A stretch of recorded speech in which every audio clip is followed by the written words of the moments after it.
নজর রাখবো পরবর্তী সংবাদে। আজ জনজাতি গৌরব দিবস। রাজ্যের বিভিন্ন প্রান্তে এই দিনটি পালন করা হচ্ছে। বিরসা মুন্ডার জন্মদিনে শ্রদ্ধা জ্ঞাপন করা হচ্ছে যথাযোগ্য মর্যাদায়। উত্তর জেলার কাঞ্চনপুরে ধরা পড়ল সেই ছবি। সকাল নাগাদ কাঞ্চনপুর টাউন হলে উত্তর জেলার জনজাতি কল্যাণ দপ্তরের উদ্যোগে আজকের এই দিনটি পালন। বিরসা মুন্ডার 150তম জন্মবার্ষিকী উপলক্ষে কি বক্তব্য উঠে এসছে কাঞ্চনপুর থেকে, শুনুন।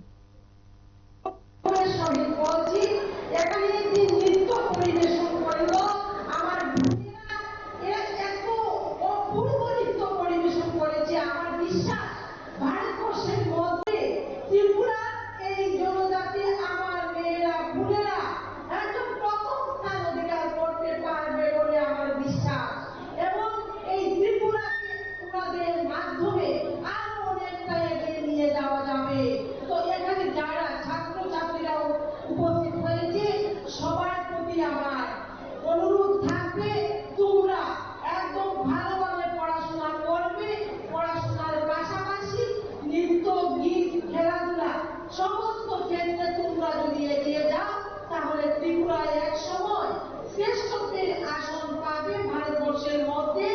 আর সেই জায়গায় পৌঁছানোর দায়িত্বটা কিন্তু ছাত্রছাত্রীদের, কারণ আজকের যুবক যুবতীরা আগামী দিনের ভবিষ্যৎ। সবাই এখানে সমবেত হয়েছেন। দীর্ঘক্ষণ থেকে দীর্ঘ প্রোগ্রাম চলছে এবং ভগবান বিরসা মুন্ডার কাছে আমি সংশ্লিষ্ট বক্তব্য। বিরসা মুন্ডার জন্মজয়ন্তী এবং জনজাতি গৌরব দিবসকে কেন্দ্র করে যথাযোগ্য মর্যাদায় দিনটি পালন কাঞ্চনপুরে। ছোট্ট বিরতির পর ফিরছি, সঙ্গে থাকুন।